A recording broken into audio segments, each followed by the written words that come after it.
मौर्य ने इस्तीफे में अखिलेश को गिना दी उपलब्धियां, 45 से 110 सीटों तक पहुंचाने का लिया श्रेय।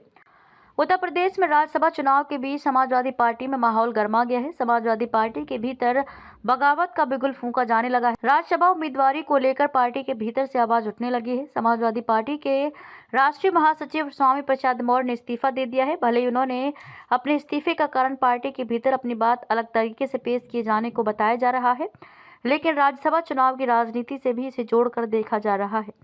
भाजपा की ओर से पिछले दिनों 7 सीटों पर उम्मीदवारों का ऐलान किया गया, लेकिन समाजवादी पार्टी की ओर से उम्मीदवारों का सीधे नामांकन हुआ।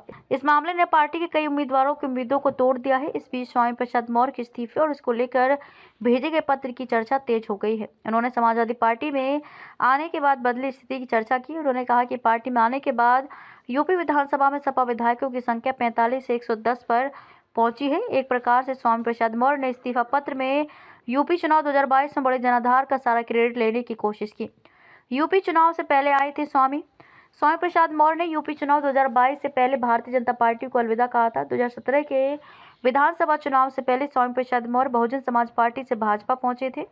स्वामी प्रसाद मौर्य समाजवादी पार्टी में आने के बाद यूपी चुनाव के मैदान में उतरे, हालांकि अपनी सीट भी बचा पाने में कामयाब नहीं हो पाए। पार्टी महासचिव के पद से इस्तीफे के बाद उन्होंने पत्र में कहा है कि जब से मैं समाजवादी पार्टी में शामिल हुआ, लगातार जनाधार बढ़ाने की कोशिश की। सपा में शामिल होने के दिन ही मैंने नारा दिया था, 85 तो हमारा है, 15 में भी बंटवारा है। भारतीय संविधान निर्माता बाबा साहेब डॉक्टर अंबेडकर का जिक्र करते स्वामी प्रसाद मौर्य ने कहा कि बहुजन हिताय बहुजन सुखाय की बात उन्होंने की थी। डॉक्टर राम मनोहर लोहिया कहते थे, सोशलिस्टों ने बांधी गांठ, पिछड़ा पावे 100 में 60।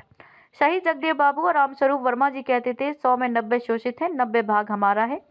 सामाजिक परिवर्तन के महानायक काशीराम का नारा। स्वामी प्रसाद मौर्य ने एक आरोप लगाया कि पार्टी ने हमारे नारे को निष्प्रभावी बनाने की कोई कसर नहीं छोड़ी। विधानसभा चुनाव 2022 में सैकड़ों प्रत्याशियों का पर्चा और सिंबल दाखिल करने के बाद अचानक प्रत्याशियों को बदलने का भी मामला उन्होंने उठाया।